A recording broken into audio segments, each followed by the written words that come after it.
Bharatiya Janata party Uttar Pradesh के प्रदेश अध्यक्ष चौधरी भूपेंद्र सिंह ने कहा कि लालू परिवार की बेटी रोहिणी आचार्य देश की बेटी है और उनके साथ हुए व्यवहार को किसी भी सभ्य समाज में स्वीकार नहीं किया जा सकता।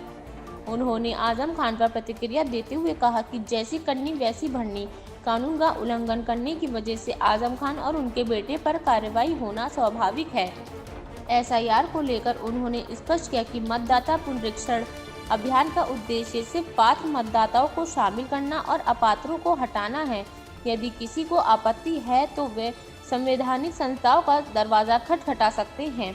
उन्होंने बताया कि जल्द ही भाजपा संगठन के चुनाव की घोषणा होगी और केंद्र के निर्देश अनुसार प्रक्रिया आगे बढ़ाई जाएगी। इमरान मसूद के आतंकी को भटका हुआ नौजवान बताने पर भूपेंद्र सिंह ने कहा कि कांग्रेस, सपा और बसपा जैसे दल हमेशा अराजक तत्वों के साथ खड़े रहे हैं। उन्होंने कहा कि आतंकी घटनाओं की जांच जारी है और दोषी पाए जाने पर कठोर कार्रवाई की जाएगी। एसआईआर को लेकर लगातार कांग्रेस अब ट्रेनिंग करा रही है और लगातार उसका विरोध। आजम खान जी के मामले में तो कहना ये कि जैसी करनी वैसी भरनी। देश की न्यायपालिका में सबको विश्वास है और जिस प्रकार से आजम खान जी ने अपने बेटे को विधायक बनवाने में जल्दबाजी की, कानून का उल्लंघन किया, तो कानून का डंडा उनके ऊपर चला।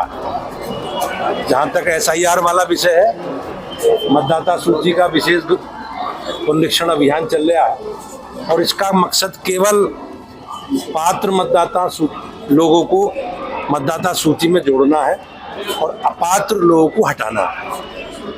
एक संवैधानिक प्रक्रिया है और प्रेस में, अखबार में बयानबाजी करके सनसनी पैदा करने के बजाय अगर कोई शिकायत है, कोई शंका है, तो संवैधानिक संस्थाएं हैं, आयोग है, माननीय न्यायालय है।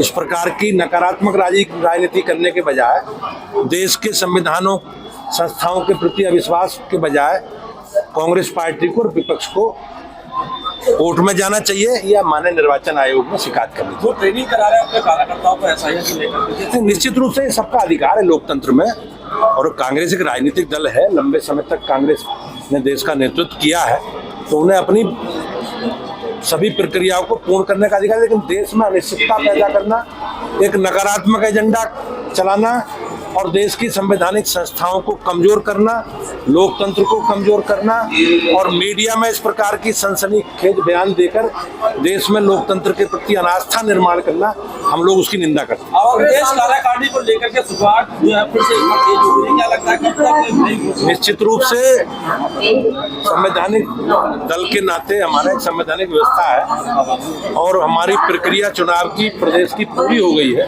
जैसे भी केंद्र समझेगा बहुत जल्दी चुनाव की घोषणा कर देंगे।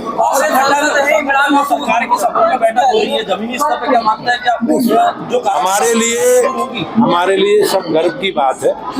भारतीय जनता पार्टी का जो कमिटमेंट है, संकल्प है, हमारी सरकारें उसे पूरा कर रही हैं। हमने जिन जिन मुद्दों को लेकर चुनाव में गए हैं वो सब सरकारों ने पूरा कर ली है। सरकार में और संगठन में बेहतर तालमेल है और उसी कड़ी में हम सब लोग आपस में मिलते बैठते रहते हैं। अध्यक्ष जी, कांग्रेस सांसद इमरान मसूद को कह रहे हैं एक आतंकी को भटका हुआ नौजवान। अब सब लोग जानते हैं कि इन लोगों की आस्था किस प्रकार के तत्वों के बीच में, ये कांग्रेस के लोग हों, सपा के लोग हों, बसपा के लोग हों, ये हमेशा देश में अराजकता पैदा करने वाले लोगों के साथ खड़े रहे। बिहार में हार के बाद आतंकी ऊपर का एक वीडियो सामने आया जिससे पहले हमले से वीडियो जारी कर ये बहुत संवेदनशील विषय है और देश की सुरक्षा एजेंसियां इस पर बहुत गहनता से जांच कर रही हैं और जांच में जो जो लोग दोषी पाए जाएंगे, जो लोग इन घटनाक्रमों में सम्मिलित पाए जाएंगे, विधि संबद्ध कठोर कार्रवाई हमारी एजेंसियां और सरकार करेगी। बिहार में राजनीति में बिहार की हार के बाद भी परिवार में आपस में झगड़े शुरू हुए, बेटियों को चप्पल से मारने की बात हुई। अब ये दुखद है और जो रोहिणी आचार्य है वो देश की बेटी है और देश की बेटी के साथ इस प्रकार का व्यवहार, इस प्रकार का बर्ताव निश्चित रूप से कोई समाज, सभ्य समाज इसे बर्दाश्त नहीं करेगा। बिहार का चुनाव समाप्त हो चुका है, अब संगठन में कब तक बदलाव होगा? एएमयू की जांच के लेकर बात हो रही है।